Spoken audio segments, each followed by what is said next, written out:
Hello.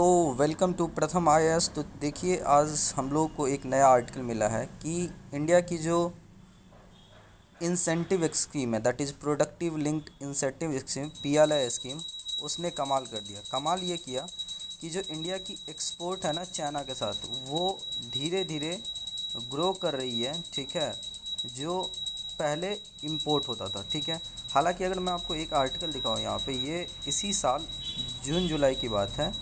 वहाँ पे जो minister of state for commerce and industry जो अनुप्रिया पटेल जी थे, उन्होंने उस टाइम पे जो लोकसभा का सेशन चल रहा था, उसमें ये चीज़ बताया था कि जो इंडिया की टोटल इंपोर्ट है फ्रॉम चाइना, वो 29% से, ठीक है, इंक्रीज की है। और जो इंपोर्ट फ्रॉम चाइना वो यूएसडी टर्म में बताया गया था, वो लगभग 90 बिलियन डॉलर से लेकर के 115 बिलियन डॉलर 2017-18, मतलब फिजिकल ईयर 18 से लेकर के फिजिकल ईयर 2020 के एंड तक की बात थी। ठीक है, और ये चीज़ें कहीं ना कहीं एक तरह से बोल सकते हैं कि जो हमारी सप्लाई चेन में प्रॉब्लम, या हमारी जो मैन्युफैक्चरिंग कैपेसिटी है, स्पेशली फर्टिलाइज़र्स या इलेक्ट्रॉनिक मार्केट हो गया या पावर सेक्टर हो गया या मोबाइल फ़ोन, उसमें उस टाइम पे जो है ना उतनी ज़्यादा इम्प्रूवमेंट नहीं आती थी। हम लोग जो यहाँ पे कॉस्ट बेनिफिट होता है, वो चीज़ें कंपनीज़ को नहीं मिलती थी, तो वो लोग डायरेक्ट क्या करते थे,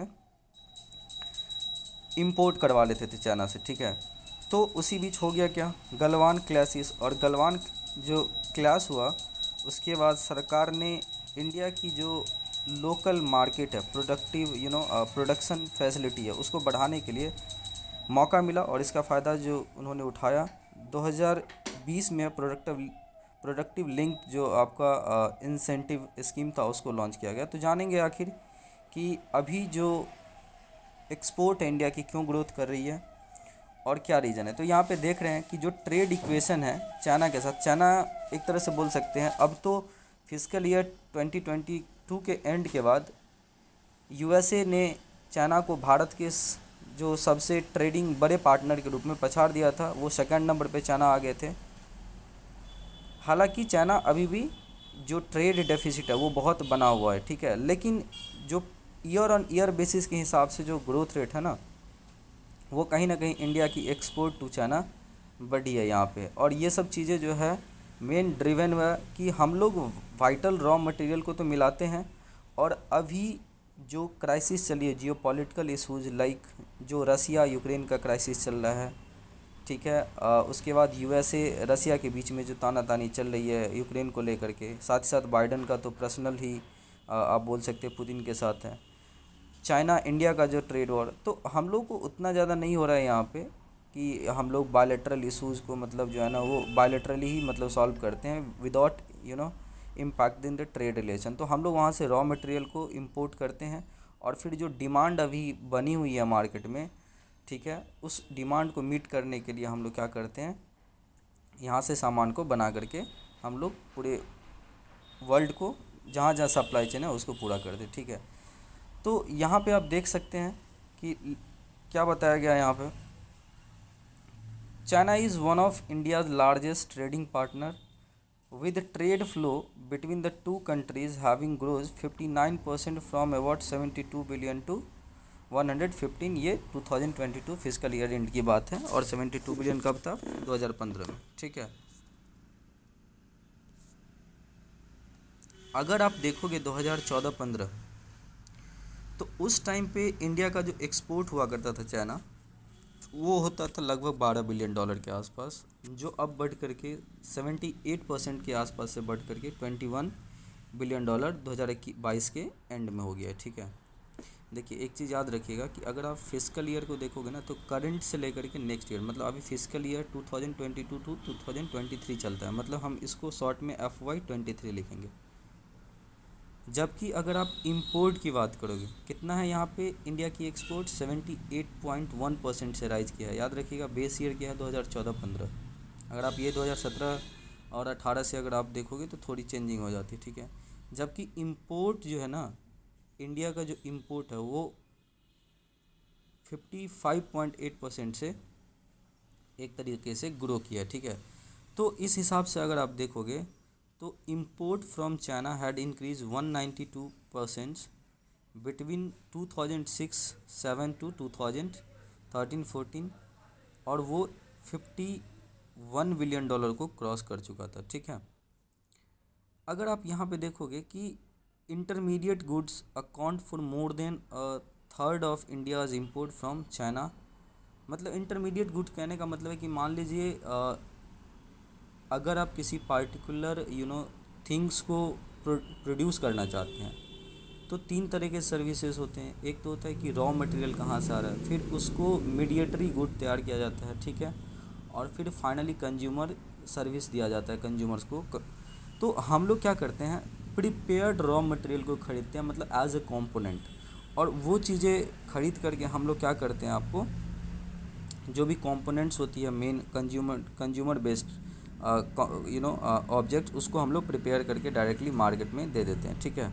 और ये चीज़ें इंडिया में जब से PLI स्कीम आया तो वो चीज़ें बढ़ी है, ठीक है। अगर आप बात करोगे कि हम लोग क्या क्या इंपोर्ट करते हैं चाइना से, तो जैसा मैंने आपको बता दिया, इलेक्ट्रॉनिक कंपोनेंट्स है, computer hardware and telecom instruments, organic chemicals, industrial machinery for dairies, और भी बहुत सारे यहाँ पे इलेक्ट्रॉनिक और पावर सेक्टर से जुड़े हुए चीज़ें। और सबसे इम्पॉर्टेंट जो दवा बनती है, उस दवा में एक टर्म होता है API, ठीक है।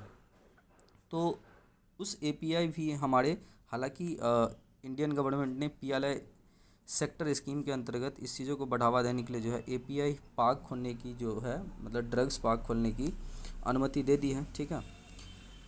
तो इंडिया की जो डिपेंडेंस है इस इंटरमीडिएटरी गुड्स पे, इसको कहीं ना कहीं प्रोडक्टिव जो PLI स्कीम है उसने इम्पैक्ट किया है चाइना के मैन्युफैक्चरिंग हब को, और उसके जो प्राइस कॉम्पिटिटिवनेस है इकोनॉमीज, उसको भी कहीं ना कहीं इम्पैक्ट करने की कोशिश की है। क्योंकि इस चीज़ को हम एक तरह से इस देख सकते हैं कि जो चीज़ें चाइना अपने कंपनीज इंडस्ट्री को देती है कि सब्सिडीज प्रोवाइड करते हैं, ठीक है, तो वही काम हमने यहाँ पे करने की कोशिश की है। तो जानते हैं कि PLI स्कीम क्या होता है। तो देखिए, जो PLI स्कीम है, इसको एक तरह से बोल सकते हैं डोमेस्टिक मैन्युफैक्चरिंग कैपेबिलिटी को स्केल अप करने के लिए इसको लाया गया था, ताकि जो हायर इंपोर्ट सब्सटीट्यूशन है और एम्प्लॉयमेंट जनरेशन है उसको बढ़ावा दिया जा सके। गवर्नमेंट ने एक प्लान रखा था कि हम लगभग 2 लाख करोड़ रुपए इस पार्टिकुलर स्कीम के अंतर्गत जो है ना एडिशनल एलोकेट करेंगे, ठीक है, इन्वेस्ट करेंगे। साथ ही साथ 20,000 करोड़ रुपए के आसपास और जो है ना सोलर PV मॉड्यूल्स के लिए बजट 2022 से लेकर के 23 में अनाउंसमेंट किया गया था। अगर आप इस पार्टिकुलर स्कीम PLI की बात करोगे तो इसको 2020 में लॉन्च किया गया था, और ये इनिशियली टारगेटेड था 3 इंडस्ट्रीज़ पे, जैसे mobile and allied component manufacturing, जैसे इलेक्ट्रॉनिक हो गया, electrical components manufacturing and medical devices, ठीक है। लेकिन बाद में जैसे जैसे इसमें इम्प्रूवमेंट हुआ, देखा गया कि PLI स्कीम बहुत ज़्यादा एक तरीके से इंडिया की एम्प्लॉयमेंट जनरेशन और ग्रोथ को सपोर्ट कर रहा है, तो फिर इसको वाइडन कर दिया गया 14 सेक्टर में, ठीक है। इंसेंटिव्स क्या होता है इसमें, तो देखिए इस स्कीम के अंतर्गत आप देखोगे तो कुछ कैलकुलेटेड तरीके से यहाँ पे इंसेंटिव्स दिया जाता है, जैसे on the basis of incremental sales ranges from as low as 1% for the electronics and technology products to as high, मतलब बेसिकली इंसेंटिव्स लगभग इंक्रीमेंटल सेल्स पे 1% से लेकर के 20% तक लिया जाता है, ठीक है। और किस चीज़ के लिए, तो जो भी critical keys starting drugs and certain drugs intermediaries, ठीक है। कुछ ऐसे भी सेक्टर है जहाँ पे advance chemistry, cell batteries, textile product and the drone industry, जहाँ पे इंसेंटिव्स जो है ना on the basis of sales performance and local value additions के ऊपर किया जाता है, ठीक है।